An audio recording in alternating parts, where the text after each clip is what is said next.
90s, when I joined LaSalle, I started becoming active,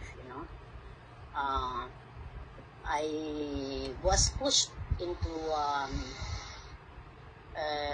running for the executive board of the Faculty Association because the non-teaching faculty where I belong needed somebody aggressive, and they thought and they saw in me the type of an aggressive, assertive personality that could push the boundaries of our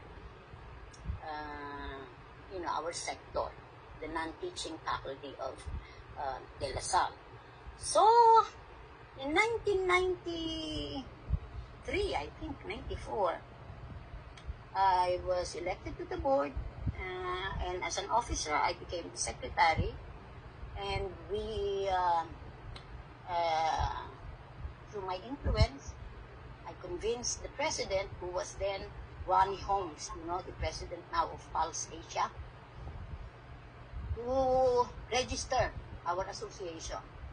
I had, some background, legal background, because I had worked at the Jose P. Laurel Foundation and have had associations with the Laurel law offices, making friends with so many lawyers there. And I thought, I had some familiarity with the incorporation. I was the corporate secretary of Jose P. Laurel Foundation.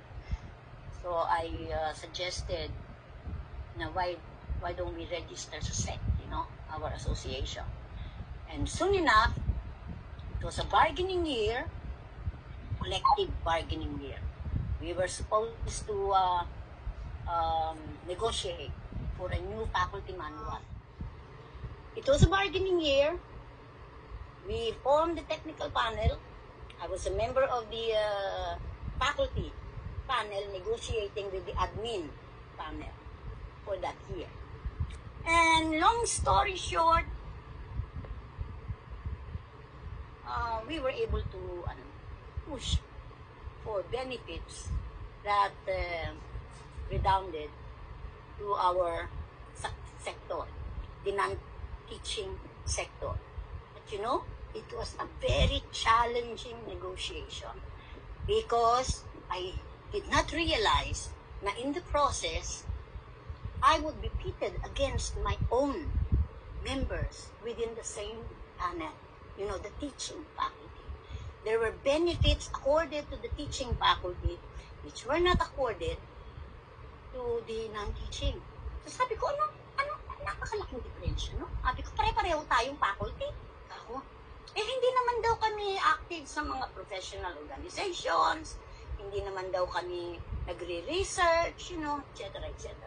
And why don't you require us? Put it there.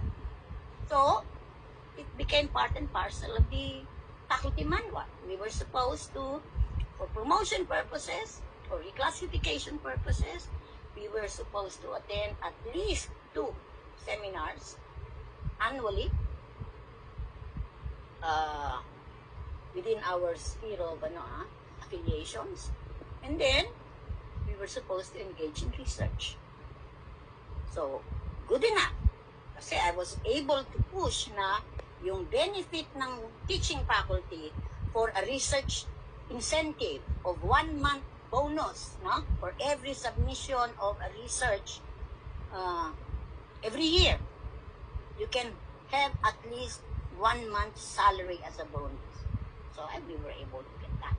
So, we started, encouraging our library faculty to engage in research. Sayang yung biro mo, if you're earning something like between 50 to 80,000 a month, that's what you're gonna get for submitting a research, a